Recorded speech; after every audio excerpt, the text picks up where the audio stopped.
Donc, on est basé à Vallon-Pont d'Arc et moi, je coordonne des formations en direction des jeunes 16-25 ans.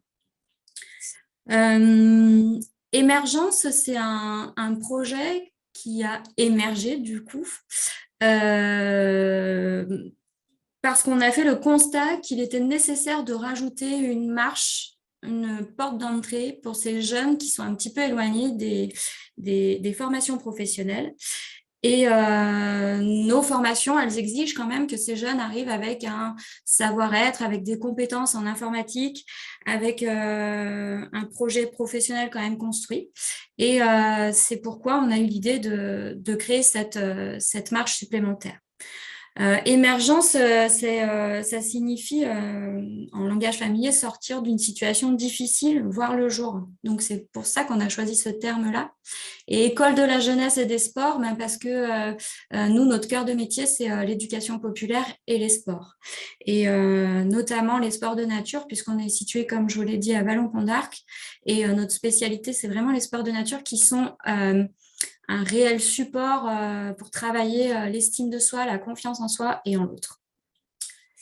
L'objectif donc de notre projet Émergence, c'est de proposer une formation ce qu'on peut appeler une formation préqualifiante, qui va permettre d'acquérir dans un secteur professionnel visé des savoir-faire, des bases techniques, des premiers gestes professionnels, des compétences qui peuvent y être associées et une culture de l'activité professionnelle.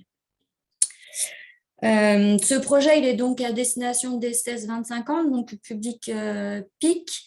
C'est donc, je pense que tout le monde connaît ce public, un public qui est sans emploi, sans formation, sorti souvent précocement du système éducatif et parfois en situation de précarité et surtout peu ou pas diplômé. Donc, on peut changer de diapositive, peut-être, Julie. La spécificité de l'action, c'est qu'elle est découpée en 3 phases. On a une première phase qui est en fait un tronc commun sur lequel on va permettre aux jeunes de valider des qualifications, mais aussi de travailler différentes thématiques comme la découverte et la valorisation de ces compétences, donc savoir ce que je suis capable de faire et comment je les valorise auprès d'un employeur ou pour entrer en formation. On va beaucoup travailler sur l'estime de soi, reprendre confiance en soi et aussi confiance en la société. Comprendre l'intérêt des outils du numérique et en maîtriser les outils pour pouvoir rentrer en formation professionnelle ou bien dans le monde du travail. Travailler autour des savoir-être, de la communication verbale et non verbale. Et puis, mettre du sens à son action et réapprendre à apprendre. Donc, tout ça, c'est sur une partie commune à tous. Et sur cette partie commune, ils vont aussi valider des choses, c'est-à-dire un BAFA base. Donc, c'est la première partie du BAFA. Parce qu'on a estimé que c'était, quand on s'orientait vers les métiers du sport ou de l'animation, c'était quelque chose d'essentiel pour vérifier qu'on a bien un rapport à l'enfant, une capacité à animer, etc. On leur fait également valider un PSC1 qui est un diplôme du secourisme qui est obligatoire pour l'entrée en formation dans les métiers du sport ou de l'animation. Et on valide un niveau en TOSA numérique. Le TOSA numérique, c'est l'équivalent d'un CLEA pour ceux qui connaissent. Voilà, on valide en fait on peut le faire valoir sur un CV une fois qu'on a validé un niveau. Ensuite, on va leur proposer de participer à une deuxième partie au niveau du projet qui correspond à l'immersion en entreprise. Et là, le choix de l'entreprise se fait en discussion avec le jeune. Donc, pour ceux qui étaient plutôt intéressés par les métiers du sport, on va vérifier que au niveau du sport, c'est plutôt un métier d'éducateur qui les intéresserait ou plutôt un métier de prestation, de vente, etc. Donc, on a des jeunes qui ont été orientés, par exemple, chez des loueurs de bateaux, parce qu'on est au bord de l'Ardèche, donc loueurs de canoë-kayak. Il y en a d'autres qui sont allés plutôt suivre des éducateurs sportifs dans des clubs de foot, clubs de hand. Il y a des jeunes qui sont plutôt orienté vers les métiers de l'animation, donc en accueil de loisirs. Métier du secourisme, on avait laissé la possibilité, mais on n'a pas eu d'intérêt pour cette partie-là. Et puis, il y a des jeunes qui sont allés aussi se tester sur d'autres métiers du tertiaire. Par exemple, j'ai un jeune qui est allé effectuer un stage chez un cordonnier pendant une semaine et qui est allé derrière dans un accueil de loisirs parce qu'il ne savait pas trop ce qu'il voulait faire. Donc, c'est vraiment une phase de test pour vérifier que le projet professionnel qu'on a commencé à construire sur la phase de tronc commun correspond bien à leurs attentes. Et puis, on a une troisième partie qui, à ce moment-là, une modularisation du parcours en fonction des projets professionnels de chacun. Donc, c'est-à-dire qu'on va préparer les jeunes à l'entrée en formation. Donc, ceux qui vont préférer passer des formations dans les métiers du sport, on va les préparer aux tests d'entrée pour les formations dans les métiers du sport. Et ceux qui vont préférer passer sur les métiers de l'animation, on va leur proposer de faire l'approfondissement BAFA ou de travailler le brevet de surveillant de baignade, etc. Et puis ceux qui souhaitent aller sur des métiers du tertiaire ou sur tout autre métier, ça va être un accompagnement sur leur projet professionnel. Voilà pour cette partie, Julie, si on peut passer sur la diapo 4. Sur le plan, si on pouvait faire un bilan de l'action, donc vous voyez sur le plan quantitatif, nous on a démarré l'action avec 11 jeunes qui sont entrés sur cette action, sur ce projet. Sur ces 11 jeunes, 7 sont entrés en CPGEPS. CPGEPS, c'est un premier diplôme professionnel de l'animation. C'est un diplôme de niveau 3, donc l'équivalent d'un CAP. Et sur ces 7 entrées en CPGEPS, seulement 4 sont diplômés. Pourquoi? Parce que 3 se sont fait rattraper par leurs problématiques personnelles, familiales, et du coup, qui ont conduit à des abandons.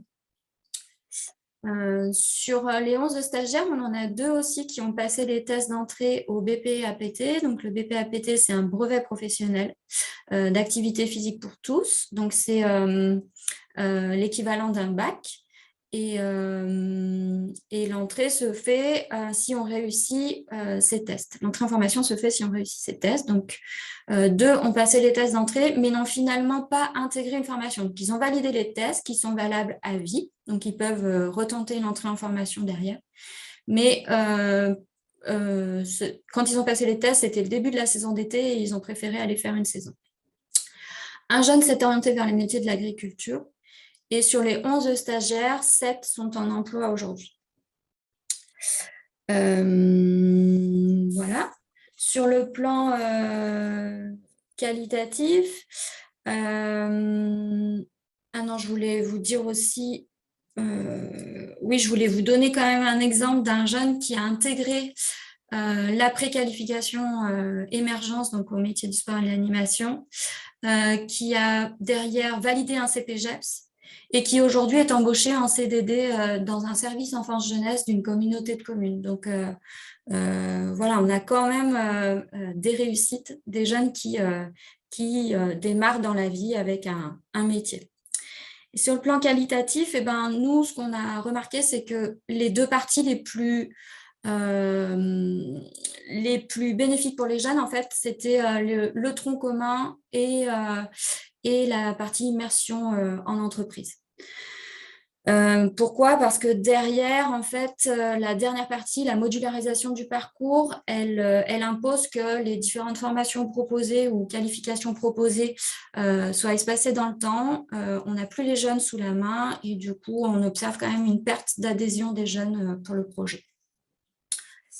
Après, on a pu relever quelques mots des jeunes par rapport à ce qu'ils ont vécu. Donc, il y en a un, par exemple, qui m'a formulé que c'était la première fois qu'il arrivait à se lever le matin pour aller en cours et en plus que ça ne ressemblait pas vraiment à des cours.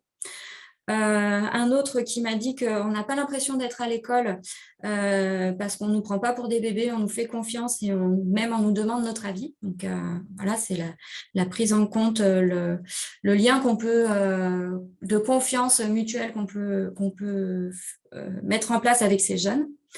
Il y en a un autre qui m'a dit qu'on avait des intervenants qui étaient très à l'écoute, donc une équipe solide, que la formation était trop courte et qu'ils étaient tristes de se séparer et de quitter l'établissement. Et puis un autre qui nous a dit qu'il avait appris sur soi et sur les autres. Donc voilà, quelque chose d'assez positif de notre point de vue et du point de vue des jeunes.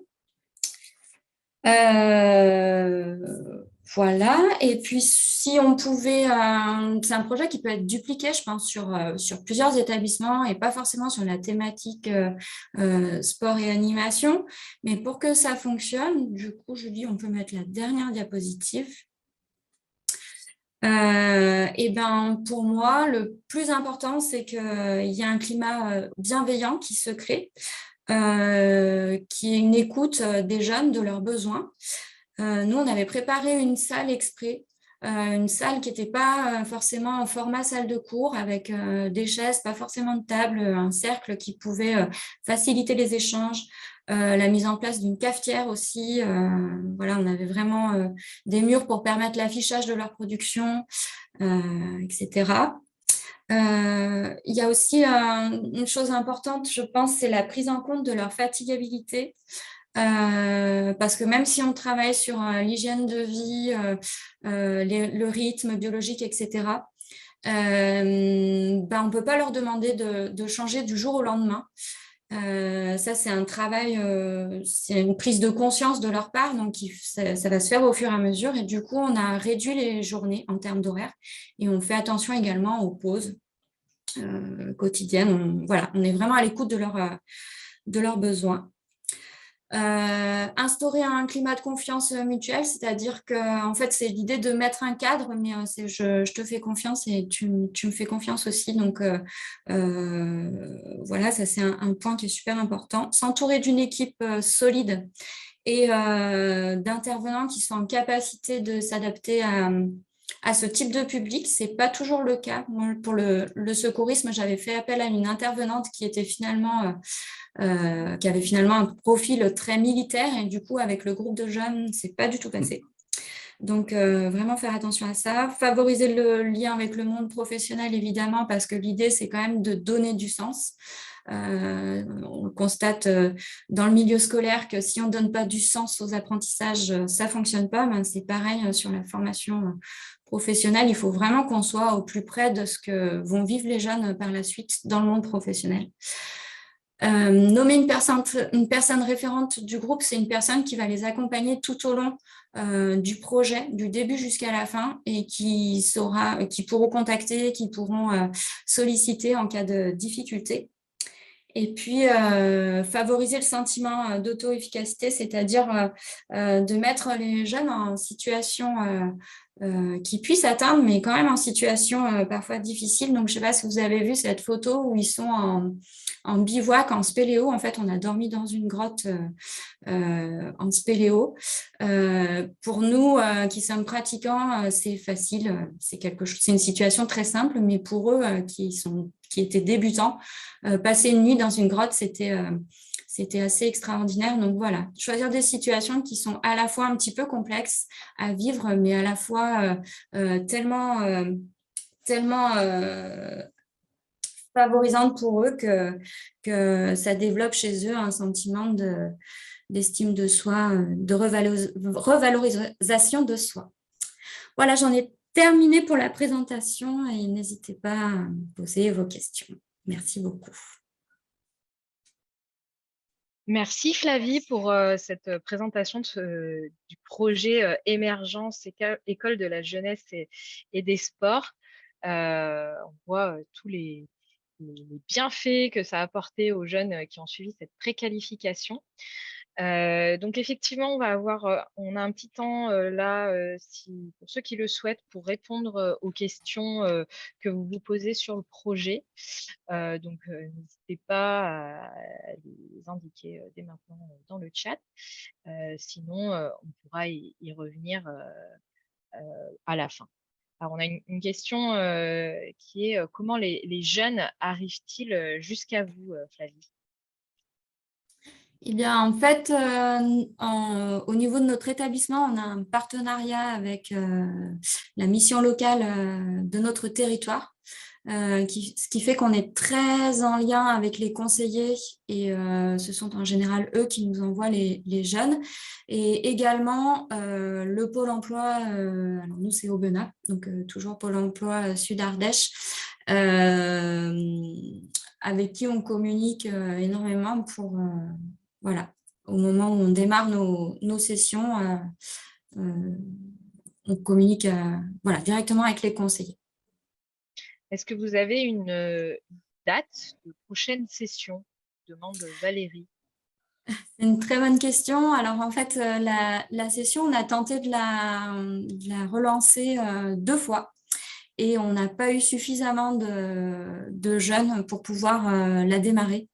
Et du coup, je suis en pleine réflexion pour savoir s'il faut que j'en reprogramme une ou pas, ou s'il faut que je change le format ou ma façon de communiquer.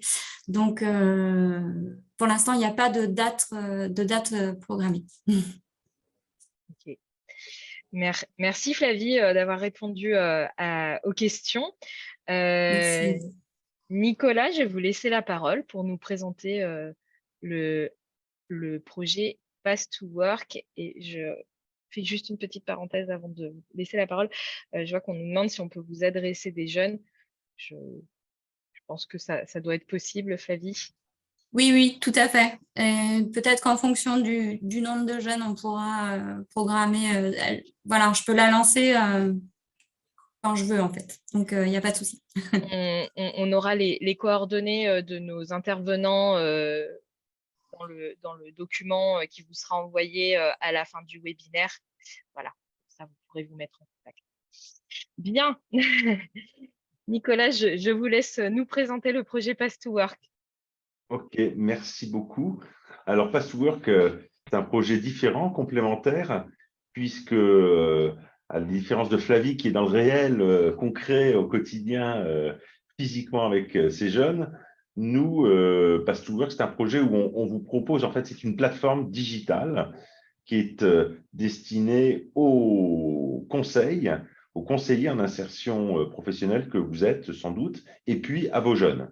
On peut passer le slide suivant, s'il te plaît.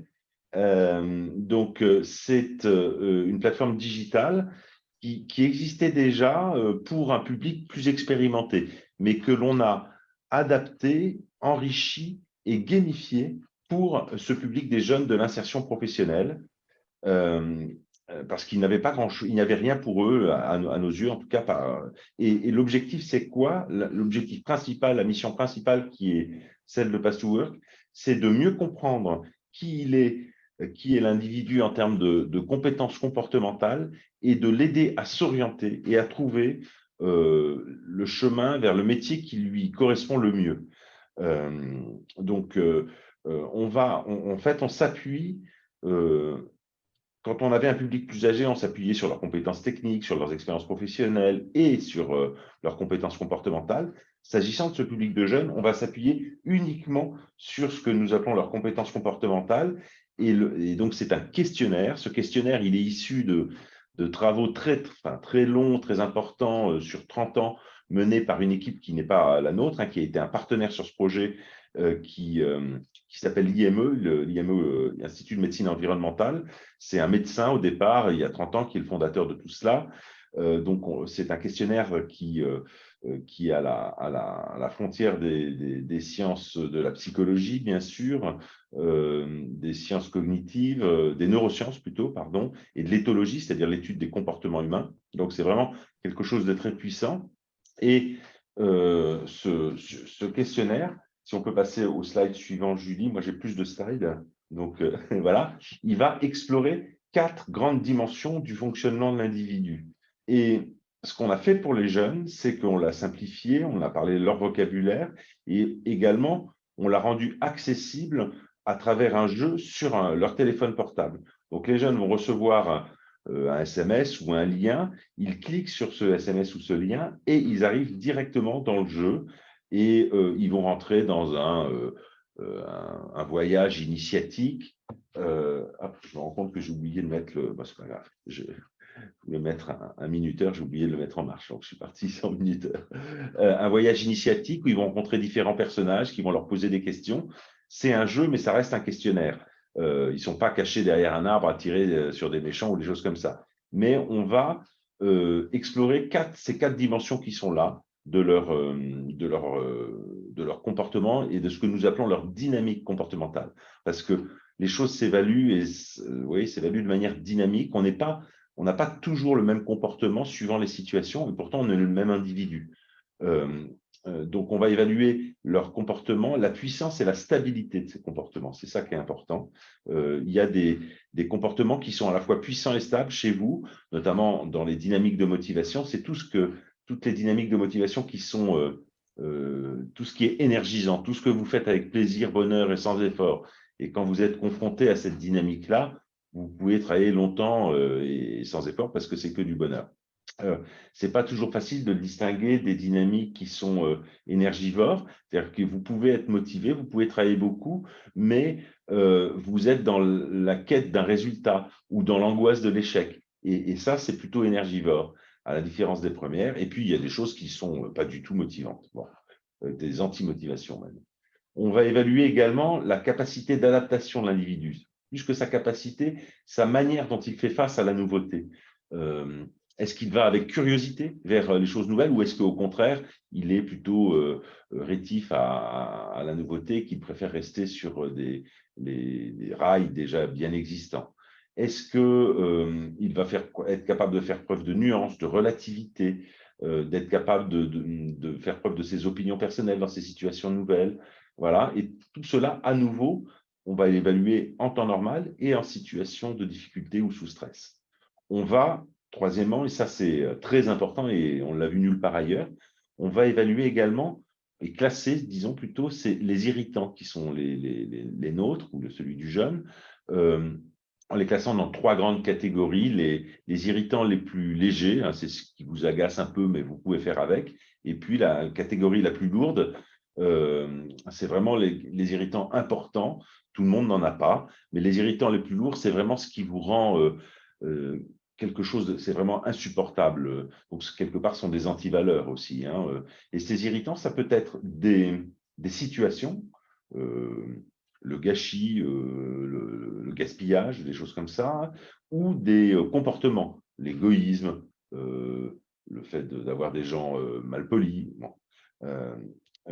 Et donc, ces irritants, ils sont susceptibles d'être croisés dans des situations, dans des métiers, et il est important de le savoir. Et puis, ils peuvent impacter ces dimensions que j'ai expliquées juste avant, motivation, adaptabilité.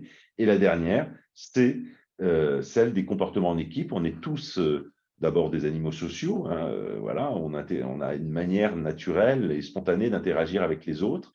Et là, on va interroger la notion de confiance en soi et de confiance en autrui, avec les excès éventuels associés, excès de manque de confiance en soi ou excès de confiance en soi, puis pour autrui de la même manière, excès de confiance en autrui et qui peut confiner à la naïveté, et puis l'excès de défiance également. Et au cœur de tout cela, il y a le concept d'assertivité. Alors, je vous rassure, les jeunes, on leur épargne tous ces vocabulaires-là, mais je vous les explique pour l'assertivité. Donc, c'est cette capacité à interagir avec les autres dans une relation équilibrée, sans dominance ni soumission excessive, mais voilà, d'égal à égal, en étant capable d'entendre le point de vue de l'autre, même s'il est différent du sien, et puis en étant capable également de faire valoir son propre point de vue, mais sans agressivité, sans dominance, ni on peut ne pas être d'accord, sans s'engueuler, et c'est même souhaitable.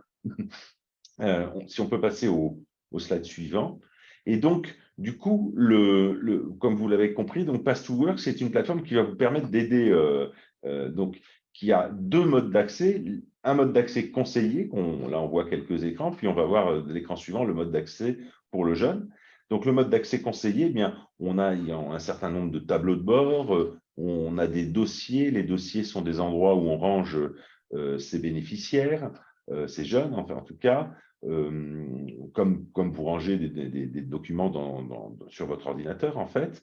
Dans ces dossiers, vous invitez des jeunes. Dans les dossiers, ça peut être les jeunes que vous avez, enfin, ça peut être par mois, ça peut être par cohorte, chacun a son rangement. Les conseillers dans un même environnement peuvent ou pas partager leurs jeunes ou leurs dossiers, ou les partager juste le temps de leur absence, par exemple quand ils partent en vacances et qu'un collègue fait le relais.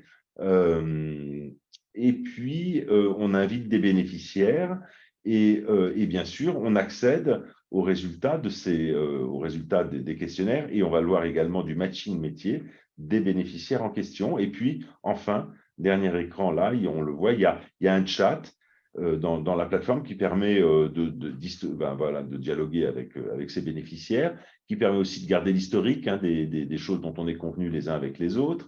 Le chat peut être et individuel ou collectif, parce qu'on a parfois aussi des séances en collectif qui se jouent. Voilà, si on peut passer slide suivant, Julie. Et là, on voit effectivement la plateforme du côté du bénéficiaire. Du côté du bénéficiaire, là, ben, on le devine, là, on voit des différents écrans de portable. Il a été invité, il rentre dans un univers qui est dans la nature. Voilà, il va rencontrer différents personnages. En fait, ce qui est important aussi, c'est que sur le plan technique, c'est ce qu'on appelle une web app. C'est-à-dire qu'il ne va pas télécharger une app dans un store, hein, que ce soit Apple Store ou Google Store, ne pas la trouver parce que, comme dans tous les stores, si vous n'êtes pas en tête de gondole, on ne vous trouve pas. Tous les gens qui ont fait ça avant nous perdaient 80% de leurs bénéficiaires avant, parce qu'après, il faut la trouver, il faut la télécharger, il faut accepter les conditions générales. C'est un enfer, on perd 80% des gens. Là, ils cliquent sur le SMS et ils arrivent dans le jeu, ils rentrent dans l'expérience, dans la nature, et ils rencontrent différents personnages. C'est ce qu'on voit en bas à gauche. Alors, un aventurier, une voyageuse, un couple de voyageurs également, dans différents univers, et qui vont lui poser des questions, ils vont interagir. Et donc, tout ça, oui, ce qui est important aussi, le rapport à l'écrit de nos jeunes étant parfois un peu distant, toutes les questions et les réponses, tout ça est oralisé. Est oralisé également avec des voix d'acteurs. Ce n'est pas la voix métallique de Google. Enfin, les deux sont possibles. Et à la fin du parcours, le jeune a répondu à l'ensemble des questions. C'était très important pour nous, c'est pour ça qu'on a gamifié ce parcours, parce qu'on voulait que les jeunes aillent au bout, parce que tant qu'on n'a pas été au bout, on ne peut pas bénéficier de toute la puissance du questionnaire. Et plus de 92% des jeunes vont au bout du parcours aujourd'hui. On a des stats là-dessus. Et à la fin, il a un trésor. Et le trésor, c'est quoi? C'est lui. C'est sa dynamique comportementale. C'est ses résultats qu'on voit là, ici, sur l'écran du milieu, avec ses points forts. Donc, tout ça, il le met en avant, on le valorise. Hein. Et puis, sous les points forts, donc là, il y a 75 points de contrôle, mais on met en avant que les points les plus valorisants pour lui, dans ces 4 dimensions que j'ai expliquées quelques slides plus tôt, hein, dynamique de motivation, fonctionnement en équipe, adaptabilité et ses irritants. Et puis, eh bien, du coup, on a fait un gros travail également. On fonctionne avec le référentiel métier de Pôle emploi, qui est le ROM, que vous connaissez très probablement. Et donc, on a cartographié l'ensemble des métiers du ROM, et on est compatible avec le ROM 4.0 là, qui vient d'arriver.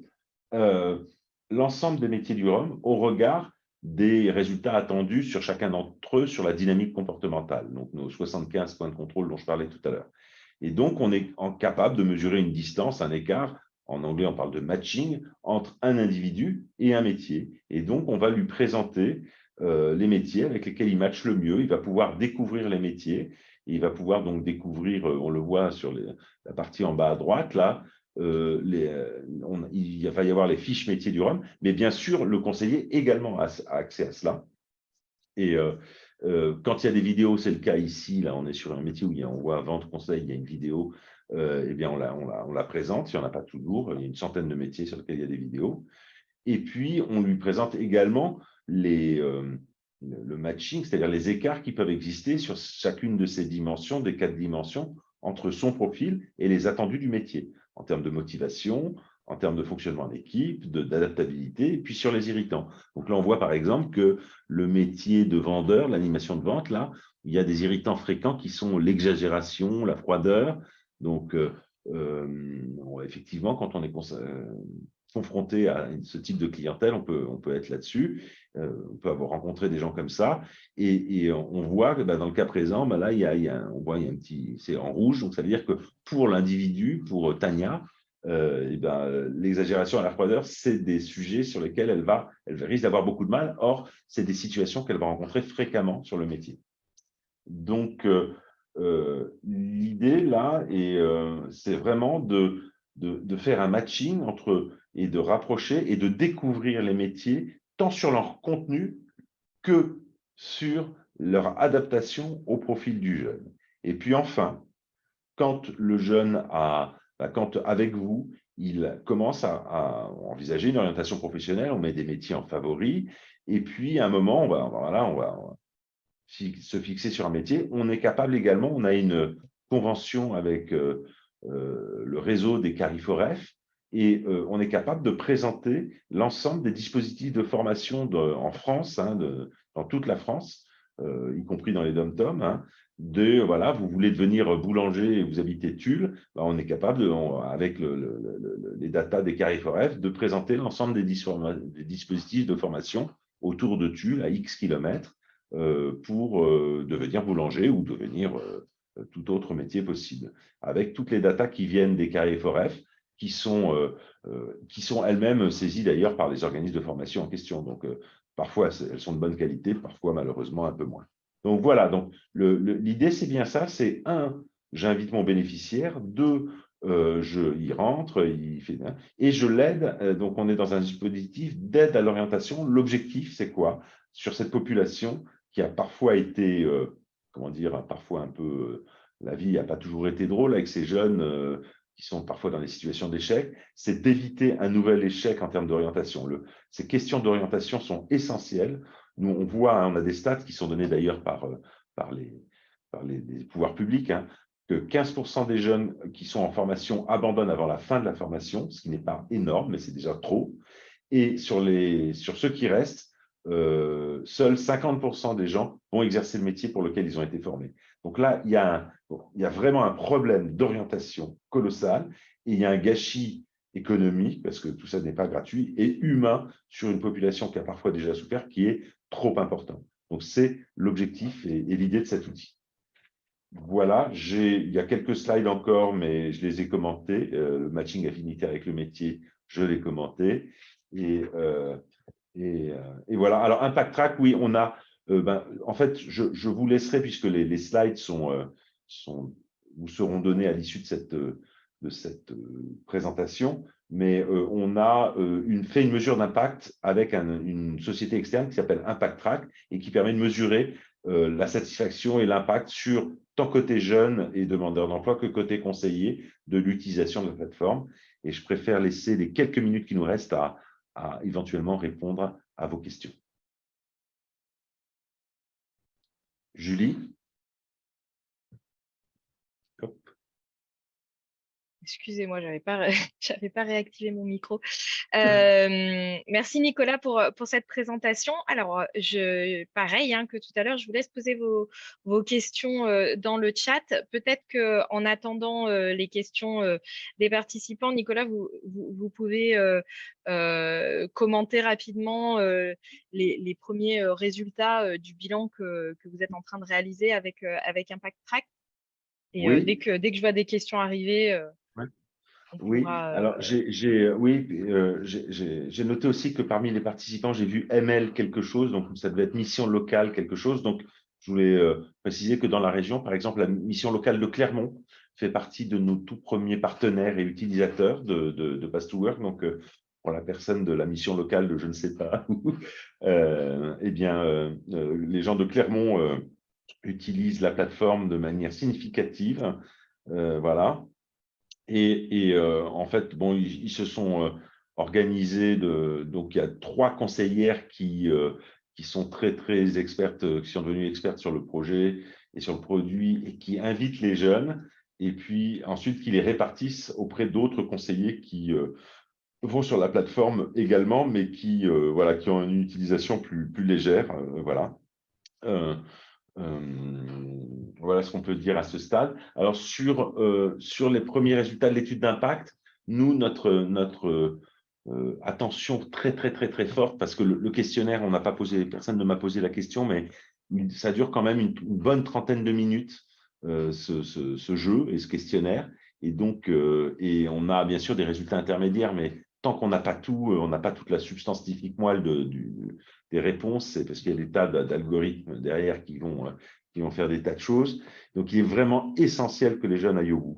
Et donc, du coup, on était vraiment, enfin, c'est pour ça qu'on a gamifié ce questionnaire, qui a été un travail, un coût très important. Et donc, on est assez heureux de voir que, bon, voilà, comme je vous l'ai dit tout à l'heure, plus de 92% des jeunes vont au bout du questionnaire.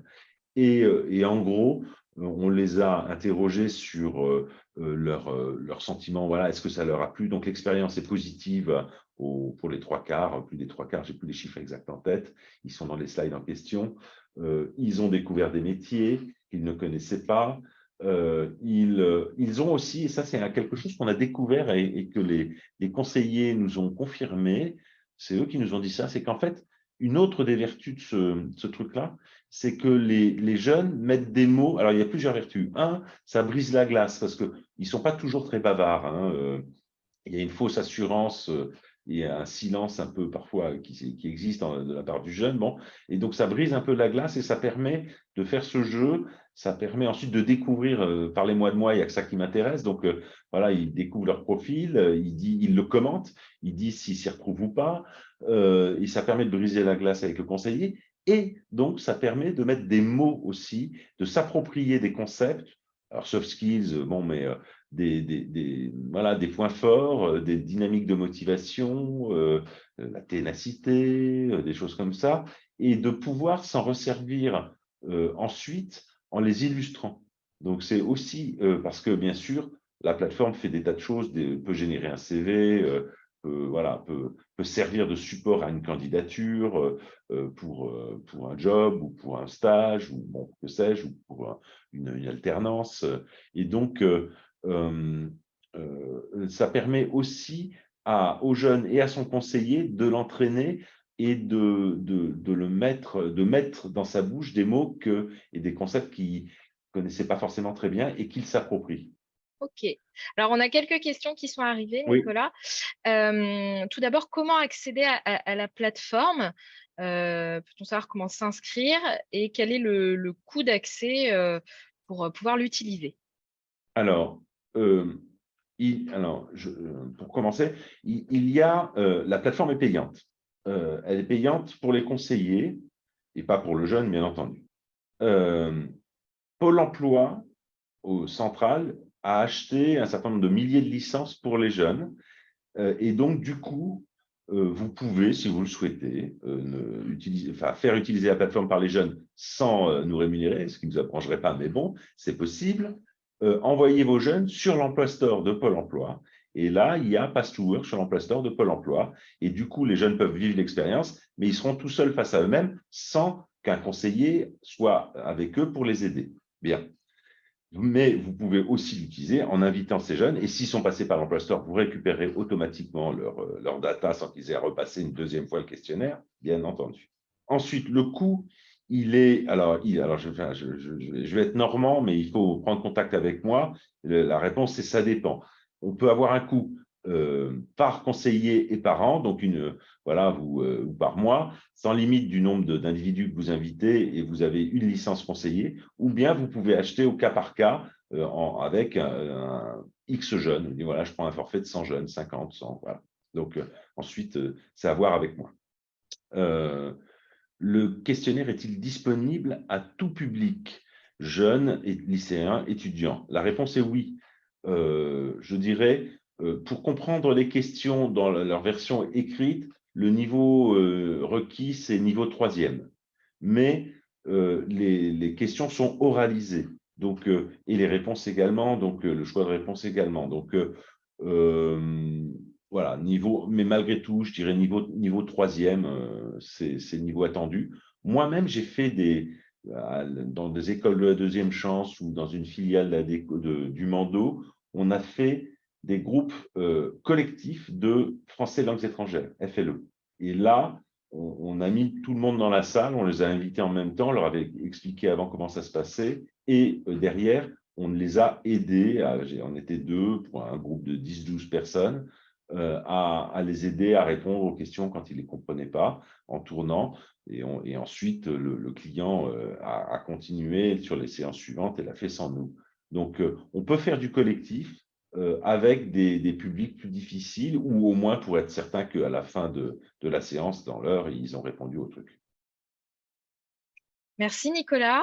On n'a pas d'autres questions pour l'instant, donc sauf s'il y a une question qui arrive les prochaines secondes, nous pourrons y répondre. Sinon, on va s'arrêter là pour ce webinaire aujourd'hui. Alors, à l'instant, nous avons une question. Donc, avez-vous le nombre d'utilisateurs ce jour? Ouais. Oui, alors on est à 7000 jeunes aujourd'hui dans la plateforme. À peu près, notamment grâce au contrat avec Pôle emploi. On a un objectif de 37 000 jeunes pardon, à la fin de l'année. Voilà. Mais aujourd'hui, on a 7 000. Mais ça monte en puissance petit à petit. Et côté conseiller, on a une centaine de conseillers qui utilisent la plateforme à ce jour. Ok, merci. Donc, les slides du bilan qui est en train d'être réalisé avec Impact Track seront disponibles. Nous les enverrons par mail suite au webinaire. Voilà, je passe rapidement, mais voilà. Ouais, voilà. Voilà, c'est des chiffres comme ça. C'est pas passionnant, mais ça vaut le coup d'être regardé. Voilà. Je suis allée trop vite. Du coup, je vous remercie à tous d'avoir participé à ce webinaire. N'hésitez pas à nous rejoindre sur donc la plateforme La Place, sur la communauté du Pacte Auvergne-Rhône-Alpes pour en savoir plus sur l'ensemble des projets qui sont lauréats de l'axe 3 du Pacte Auvergne-Rhône-Alpes. Je vous ai mis le lien tout à l'heure dans le chat. Voilà. Donc, vous pouvez vous inscrire facilement. Nous organisons des webinaires régulièrement. Le prochain sera consacré au projet qui s'intitule Le village de l'AFPA et au projet Forme un cube sur le sujet des tiers-lieux et comment créer des synergies et des rencontres. Il aura lieu le 13 juin à 11h. Je vais vous mettre le lien dans le chat. Merci à tous pour votre participation. Vous allez recevoir donc par mail à la fois la présentation d'aujourd'hui et un petit questionnaire d'évaluation du webinaire. Je vous souhaite une bonne fin de journée à tous et à très bientôt pour un prochain webinaire consacré à nos projets lauréats de l'appel à projet Axe 3. Merci à tous.